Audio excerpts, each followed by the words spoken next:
नमस्कार दोस्तों, स्वागत है आप सभी का हमारे YouTube चैनल एक्सपर्ट केयर में। दोस्तों, आज हमारे पास ये ओ जर्नल का पीसीबी आया है रिपेयर होने के लिए। तो इसमें दोस्तों प्रॉब्लम मैकेनिक ने ये बताया है कि इसमें कोई एरर कोड भी नहीं आता और ये कंप्रेसर भी स्टार्ट नहीं करता। तो आज हम इसको रिपेयर करने की कोशिश करेंगे, देखते हैं ये रिपेयर हो पाता है या नहीं। जुड़े रहें वीडियो के एंड तक। तो वीडियो को शुरू करते हैं दोस्तों। सबसे पहले मैं इसको पावर लगा लेता हूँ।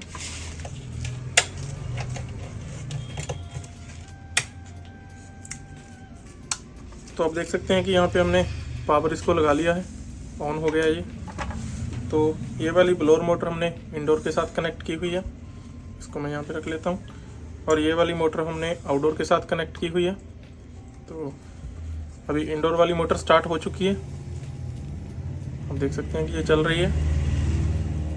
तो 3 मिनट वेट करते हैं, 3 मिनट के बाद देखते हैं कि कंप्रेसर स्टार्ट होता है या नहीं।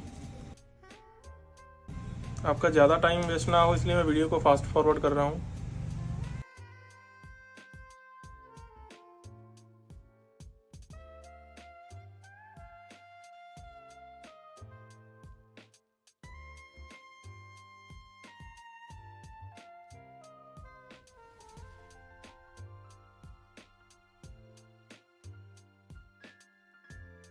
तो दोस्तों, इसको 3.5 मिनट हो चुके हैं, लेकिन अभी तक इसने कंप्रेसर को स्टार्ट नहीं किया है। तो देखते हैं अभी हम इसके कौन सी सेक्शन में प्रॉब्लम है। सबसे पहले मैं पावर हटा देता हूं। तो मैं एक जर्नल से आपको ओवरव्यू दे देता हूं कि क्या क्या हमने चेक कर लिया है। एसी लिंक और डीसी लिंक हमने चेक कर लिया है, दोनों सेक्शन बिल्कुल ओके हैं, ठीक है। उसके बाद कम्युनिकेशन बिल्कुल ओके हो रहा है इंडोर का आउटडोर के साथ। हम एक बार डीएसओ पे देख भी लेते हैं कम्युनिकेशन। तो मैं इसको दोबारा पावर लगा के इसको डीएसओ पे दिखाता हूँ आपको।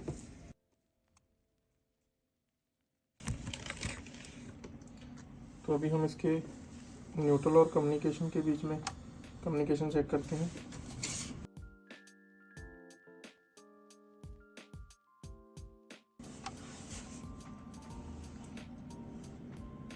तो आप देख सकते हैं कि दोनों साइड का कम्युनिकेशन बिल्कुल ओके हो रहा है। इंडोर से आउटडोर की तरफ भी जा रहा है और आउटडोर से इंडोर की तरफ भी आ रहा है। तो कम्युनिकेशन भी बिल्कुल ओके है इसका।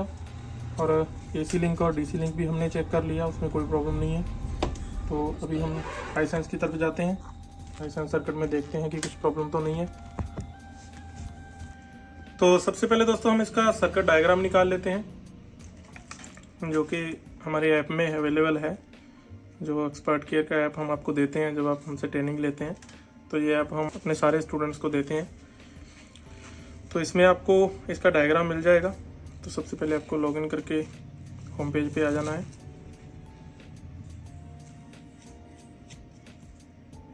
तो आप देख सकते हैं कि ये होम पेज खुल चुका है।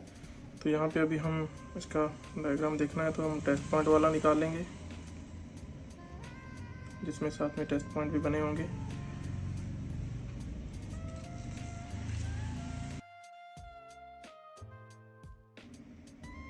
तो आप देख सकते हैं कि ये इसका सर्किट डायग्राम खुल चुका है। तो इसका आईपीएम आईसेंस का और रोटर पोजीशनिंग का सर्किट है पूरा। तो अभी हमें आईपीएम का आईसेंस चेक करना है। तो इसमें से हम देख लेते हैं। आप देख सकते हैं कि यहाँ पे जो R211 से R222 नंबर तक शंट लगी हुई हैं। ये R211 से 222 मार्किंग है इनकी, जो यहाँ पे पूरी शंट लगी हुई है एक लाइन। तो ये आईपीएम की शंट्स हैं और जो आईपीएम को ग्राउंड देती हैं। तो इस शंट की दोनों साइड से बेसिकली ये जो आईसेंस सर्किट हमारा बनाया हुआ है, उसके लिए ये वाला ऑपरेशन एम्पलीफायर लगाया हुआ है। इसका नंबर है BA4560R। ये इसकी मार्किंग है IC 300। तो मैं आपको थोड़ा नज़दीक करके दिखा देता हूँ इसकी मार्किंग।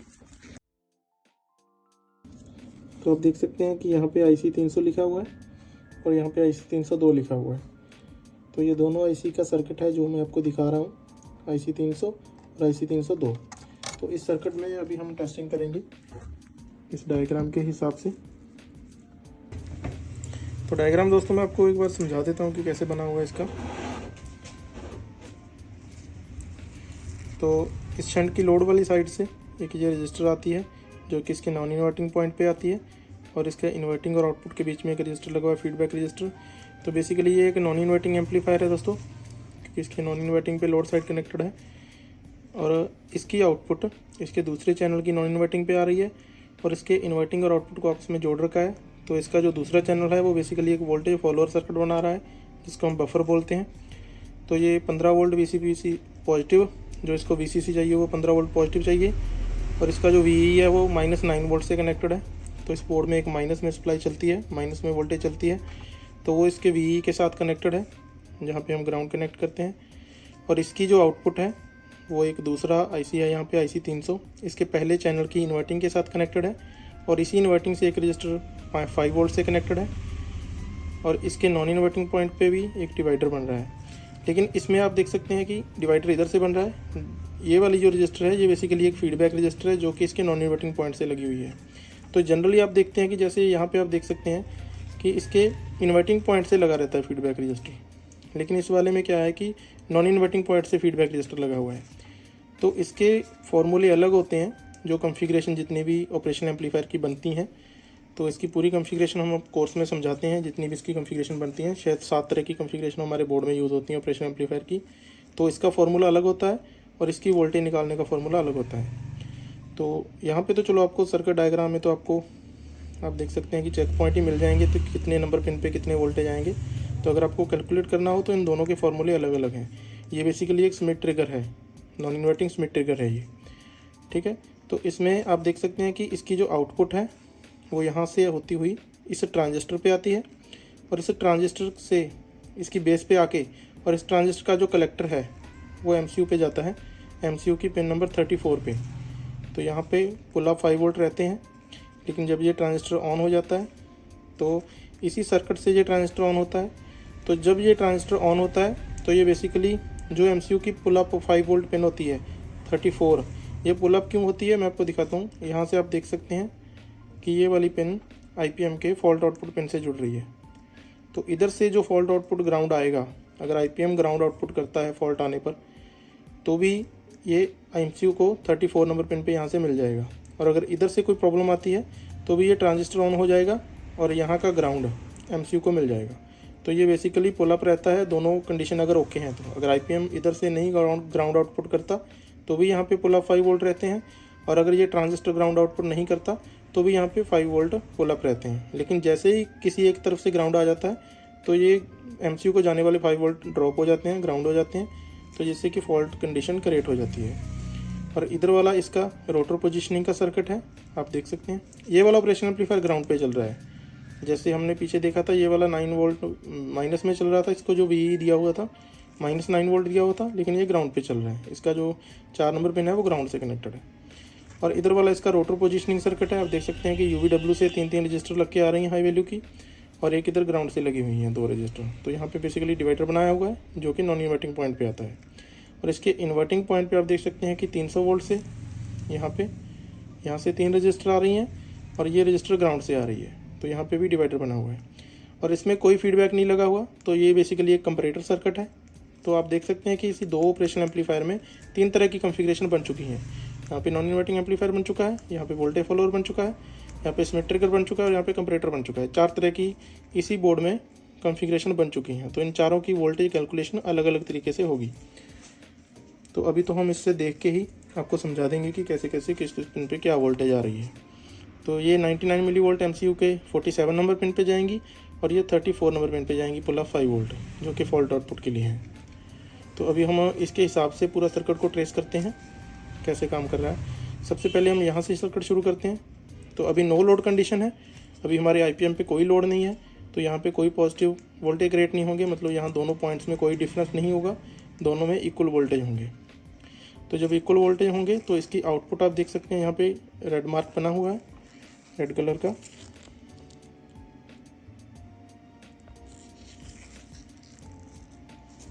यहाँ पे साइन बना हुआ है रेड कलर का। तो यहाँ पे लिखा भी हुआ है नीचे 10 millivolt IC 300 pin number 1, 5, 6 और 7। तो ये 10 मिली वोल्ट बेसिकली मीटर जो फ्लोटिंग वोल्टेज होते हैं वो दिखा देता है, लेकिन यहाँ पे ये ग्राउंड ही आउटपुट कर रहा है, क्योंकि अगर हम इसकी कैलकुलेशन भी करेंगे तो वो ग्राउंड में आती है, लेकिन मीटर हमारा थोड़े से मिली वोल्ट दिखा देता है, इसलिए हम थोड़े से पहले लिख देते हैं ताकि आपको कन्फ्यूजन ना हो। तो 0 से लेके 10 मिली वोल्ट से आपको यहाँ पे मिलेंगी। 1 नंबर पिन पे 5 नंबर पिन पे और 6 और 7 आपस में कनेक्ट की हुई हैं, ये दोनों आपस में जोड़ रखी हैं। तो ये बेसिकली एक वोल्टेज फॉलोअर सर्किट है, ठीक है। और यहाँ पे आप देख सकते हैं कि 1, 5, 6 और 7 इन तीनों पे, चारों पे आपको 10 मिली वोल्ट मिलेंगे। तो 2 नंबर पिन इस आईसी की, जो कि इसकी इन्वर्टिंग पिन है, इस पर भी 10 मिली वोल्ट, और 3 नंबर पिन जो कि नॉन इन्वर्टिंग है, इस पर भी 10 मिली वोल्ट। तो इसका मतलब है कि यहाँ पे ग्राउंड ही मिलेगा सभी जगह आपको, इसकी आउटपुट भी ग्राउंड में ही रहेगी। और ये ग्राउंड आउटपुट आपको यहाँ पे डिवाइडर क्रिएट करके देगी। तो आप देख सकते हैं कि 10 किलो ओम की रजिस्टर इस साइड से आ रही है और 10 किलो ओम की इधर ग्राउंड से आ रही है, क्योंकि इस साइड अभी ग्राउंड हो जाएगा, क्योंकि 10 मिली वोल्ट है ना, तो ये ग्राउंड ही है। तो ये आईसी बेसिकली ग्राउंड ही आउटपुट कर रहा है। तो इस ग्राउंड की और इस पॉजिटिव की जो डिवाइडिंग पॉइंट है ये वाली, यहाँ पे 10 किलो ओम की रजिस्टर और यहाँ पे 10 किलो ओम की रजिस्टर, तो ये बेसिकली यहाँ पे 2.5 वोल्ट क्रिएट करेगी। तो आप देख सकते हैं कि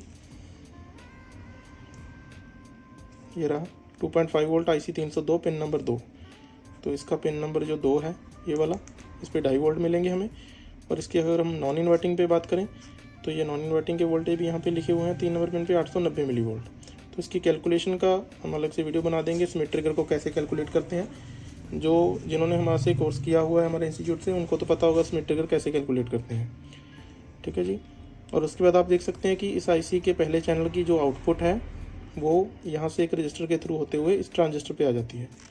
तो R4 और R3 ये हमने यहाँ नीचे नोट में लिख रखा है कि R3 and R4 are inbuilt with resistor transistor. तो जो ट्रांजिस्टर है उसके पैकेज के अंदर ही ये दोनों रजिस्टर लगी हुई हैं, इसलिए जो चेक पॉइंट बना हुआ वो इधर बना हुआ है। तो आपको बेसिकली बेस पॉइंट पे चेक करना है, ये दोनों रजिस्टर आपको सर्किट में नहीं मिलेंगी, ये इस ट्रांजिस्टर के अंदर ही है। ये पूरा पैकेज बना हुआ है, इस ट्रांजिस्टर के अंदर ही पुल डाउन रजिस्टर है, अंदर ही ये बेस वाली पिन पे रजिस्टर लगी हुई मिलेगी आपको, ठीक है। तो इसके हिसाब से अभी हम वोल्टेज देख लेते हैं। मोबाइल को हम साइड में रख देते हैं। तो ये वाला दोस्तों इसका आईसेंस सर्किट है जो हमने अभी आपको दिखाया है। तो इसमें अभी हम टेस्टिंग करेंगे। तो चेक पॉइंट अभी आप देख सकते हैं कि यहाँ पे हमें शो हो रहे हैं मोबाइल पे। तो इसकी ग्राउंड जो आउटपुट है वो 1 नंबर पे है। तो इसकी 1 नंबर जो पिन है आप देख सकते हैं कि इसमें -1 वोल्ट आ रहा है, तो ये ग्राउंड में आउटपुट कर रहा है अभी आईसी। और अभी अगर इसमें हम इन्वर्टिंग पॉइंट पे चेक करते हैं तो यहाँ पे भी 1 वोल्ट आ रहा है पॉजिटिव में। और अगर हम इसकी नॉन इन्वर्टिंग पे चेक करते हैं तो यहाँ पे भी 1 मिली वोल्ट के करीब है। तो ये आईसी पूरा ग्राउंड आउटपुट कर रहा है। तो इसकी जो आउटपुट है 1 नंबर पिन है, जो आप देख सकते हैं यहाँ पे हमने दिखाया था आपको, 1 नंबर जो पिन है वो दूसरे चैनल की नॉन इन्वर्टिंग से जुड़ रही है। तो दूसरे चैनल की नॉन इन्वर्टिंग पे भी वही होगा जो 1 नंबर पे था। तो आप देख सकते हैं वही माइनस में 1 मिली वोल्ट इसके दूसरे चैनल की नॉन इन्वर्टिंग पे पहुंच गया। अभी हम इसके इन्वर्टिंग पे चेक करते हैं। तो इन्वर्टिंग और आउटपुट में सेम है, जो कि माइनस में 3 मिली वोल्ट आ रहा है। तो क्योंकि अभी ये वोल्टेज फॉलोअर सर्किट है, तो जो नॉन इन्वर्टिंग पे रहेगा वही हमारे आउटपुट में रहेगा। तो अभी दूसरे चैनल की जो आउटपुट है, तो यहाँ पे आप देख सकते हैं जो दूसरे चैनल की आउटपुट है वो एक 10 किलो ओम की रजिस्टर के थ्रू IC 302 की पहले चैनल की इन्वर्टिंग पे जा रही है। तो अभी मैं आपको यहाँ पे दिखाऊं तो ये इसकी इन्वर्टिंग पिन है। तो इधर से इसकी आउटपुट आ रही है जो कि ग्राउंड में है अभी। तो ये वाली रजिस्टर ग्राउंड से हो गई और ये वाली रजिस्टर पॉजिटिव से हो गई। तो ये इधर पॉजिटिव है 5 वोल्ट और इधर ग्राउंड है, क्योंकि ये आईसी अभी ग्राउंड आउटपुट कर रहा है। तो यहाँ पे बेसिकली 2.5 वोल्ट का डिवाइडर बन रहा है। तो डिवाइडर से इसको कैलकुलेट कर लीजिएगा। यहाँ पे आप देख सकते हैं कि IC 302 की 2 नंबर पिन पे 2.5 वोल्ट हमें मिलेंगे। तो ये हम देख लेते हैं कि मिल रहे हैं या नहीं मिल रहे हैं। तो जो कि 2 नंबर पिन है, तो आप देख सकते हैं यहाँ पे 2.5 वोल्ट बिल्कुल एग्जैक्ट मिल रहे हैं हमें, जो कि सही है। अब हम इस IC की 3 नंबर पिन पे जाएंगे। यहाँ पे आप देख सकते हैं कि जो फीडबैक है वो नॉन इन्वर्टिंग इसी पॉइंट से लगा हुआ है। तो ये स्मिथ ट्रिगर है। तो अभी हम इसकी वोल्टेज देख लेते हैं। यहाँ पे 890 मिली वोल्ट है। तो अभी हम देखते हैं पीसीबी में कि इतना ही है। तो 777 मिली वोल्ट है, जो थोड़ी कम है। तो इतना वेरिएशन चलता है। अभी हम जाएंगे इसकी आउटपुट में। तो अभी इसकी जो आउटपुट है पिन नंबर 1, ये वाली पिन नंबर 1, 7 नंबर पिन तो दूसरे चैनल की है। जो पिन नंबर 1 है उस पर 15 मिली वोल्ट है।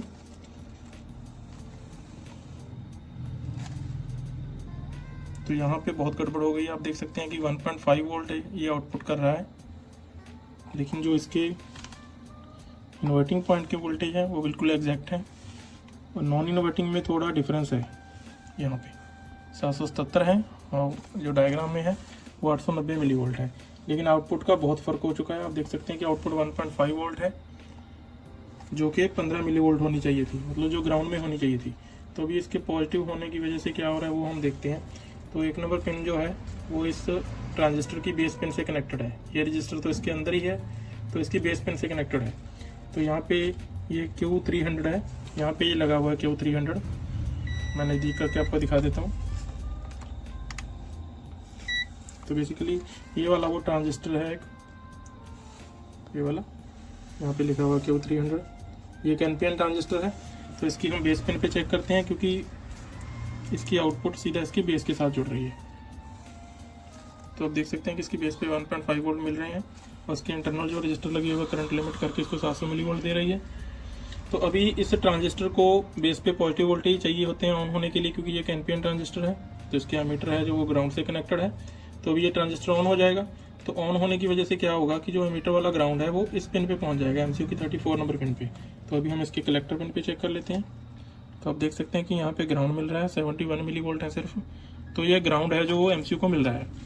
तो ये बेसिकली जो ग्राउंड MCU को जा रहा है जिसको फॉल्ट आउटपुट सेंस करवा रहा है, क्योंकि आप देख सकते हैं कि यहाँ से एक रजिस्टर लग के ये फॉल्ट आउटपुट पिन से भी जुड़ा हुआ है।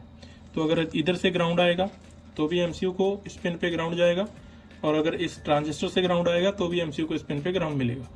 तो अगर हम यहाँ पे चेक करें तो अभी ये ग्राउंड से डिवाइडर बन गया है, तो फॉल्ट आउटपुट पिन पे थोड़े वोल्ट कम हो गए होंगे। तो अभी हम फॉल्ट आउटपुट पिन पे लगाते हैं।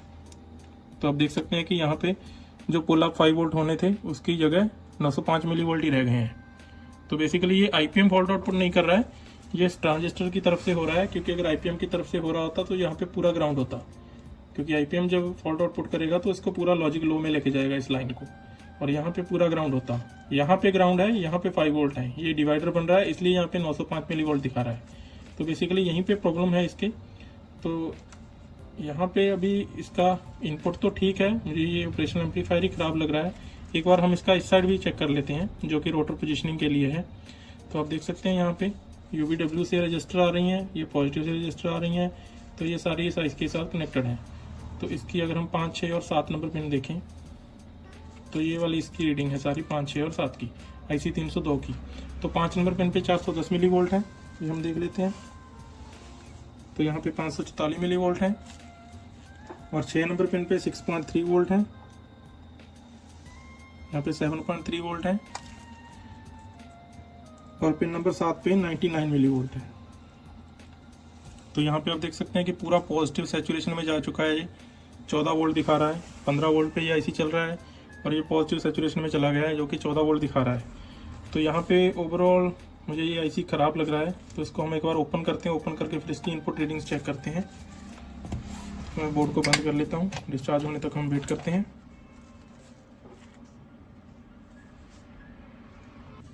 तो अभी हम इस IC को ओपन करेंगे, उसके बाद फिर इसकी इनपुट चेक करते हैं।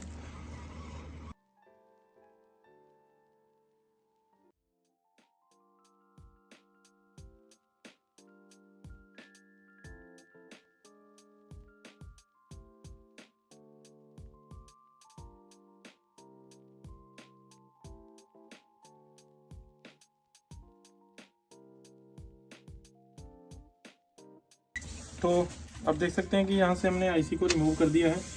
तो अभी हम इसकी इनपुट्स चेक करेंगे कि इसकी इनपुट्स क्या थी, ताकि हमें अंदाज़ा हो सके कि इनपुट्स में ही फ़र्क है या फिर मेरा IC ख़राब है।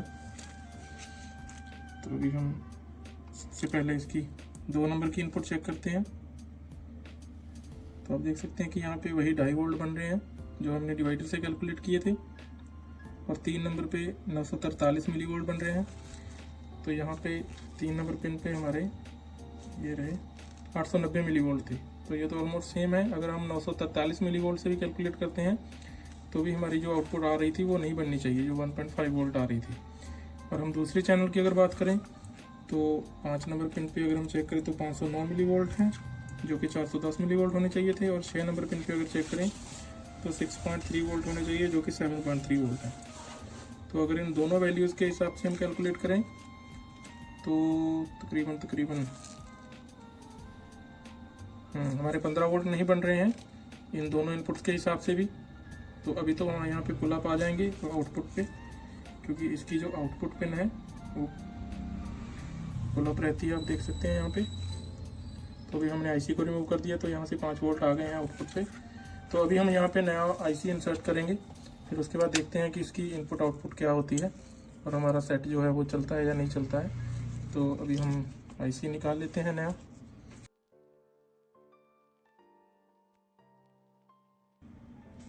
तो अभी हम ये वाला नया आईसी यहाँ पे लगाएंगे।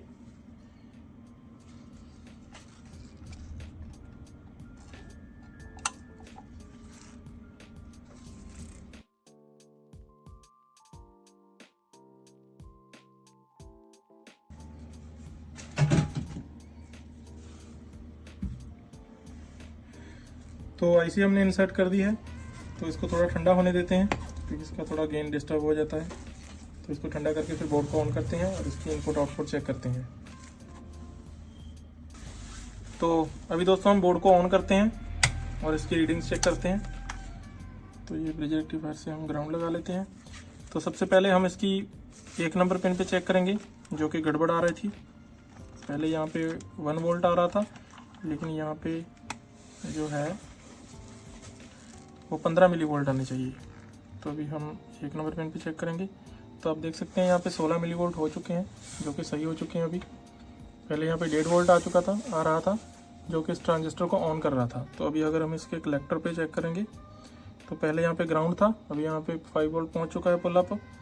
तो यही 5 वोल्ट हमें इसके फॉल्ट आउटपुट पिन पे भी मिलेंगे। तो आप देख सकते हैं कि जो 900 मिली वोल्ट आ रहा था फॉल्ट आउटपुट पे, वो भी अब 5 वोल्ट हो चुका है पुल अप। तो कहने का मतलब कि इस ट्रांजिस्टर के ऑन होने की वजह से जो प्रॉब्लम आ रही थी वो सही हो चुकी है अब। तो अभी हम दूसरी साइड की इनपुट आउटपुट भी चेक कर लेते हैं। तो 5 नंबर पिन पे 410 मिली वोल्ट, तो यहाँ पे आप देख सकते हैं 500 मिली वोल्ट मिल रहा है, जो 90 मिली वोल्ट ज़्यादा मिल रहे हैं। और यहाँ पे 6.3 थे, यहाँ पे 7.3 मिल रहे हैं। और अगर हम आउटपुट की बात करें तो जो 99 मिली वोल्ट थी वो 100 मिली वोल्ट है। तो ये सर्किट तकरीबन ओके है। तो जो ये 6.3 और 410 मिली वोल्ट जो चेंज हुए हैं, ये मैं आपको समझा देता हूँ कि बेसिकली चेंज क्यों हुए हैं। आप देख सकते हैं कि इस वाले चैनल की हम रीडिंग्स ले रहे हैं इनपुट्स की। तो ये वाले जो वोल्टेज हैं ये इस डीसी पॉइंट से बन रहे हैं बेसिकली। तो ये डीसी के अप डाउन होने की वजह से यहाँ पे थोड़ा रीडिंग्स का फ़र्क पड़ जाता है। तो ये कोई मसला नहीं है, लेकिन इसकी आउटपुट वही होनी चाहिए जो आपको यहाँ पे लिखी हुई है। तो इसकी आउटपुट अभी ओके हो चुकी है। तो अभी हम 3 मिनट वेट करते हैं, मीटर को साइड में हटा देते हैं और कंप्रेसर चलने तक की वेट करते हैं। तो मैं वीडियो को दोबारा से फास्ट फॉरवर्ड कर रहा हूँ।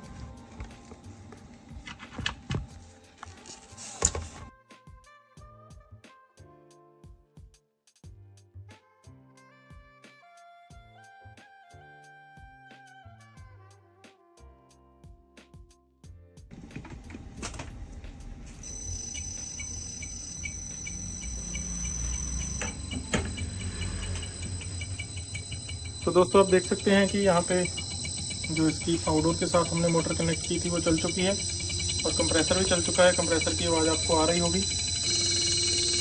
तो अभी हम पीसीबी को बंद कर देते हैं, क्योंकि जो आईपीएम है उस पर हीट सिंक नहीं लगा हुआ है, तो वो हीट हो जाएगा। तो अभी हम बोर्ड को बंद कर देते हैं। तो दोस्तों ये पीसीबी बिल्कुल ओके हो चुका है। तो इसमें आप देख सकते हैं कि ये वाला ऑपरेशनल एम्पलीफायर था जो ख़राब था। तो इसके ख़राब होने की वजह से जो एमसीयू था उसको फॉल्ट आउटपुट सेंस हो रहा था। तो इसको हमने चेंज कर दिया है और जो हमारा बोर्ड है वो बिल्कुल ओके हो गया है। तो दोस्तों अगर आपको एसी पीसीबी का कोर्स करना है तो आप नीचे चल रहे नंबर पे कॉल कर सकते हैं।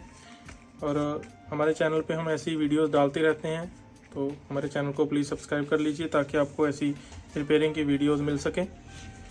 तो मिलते हैं दोस्तों बहुत जल्द एक नई वीडियो के साथ। धन्यवाद।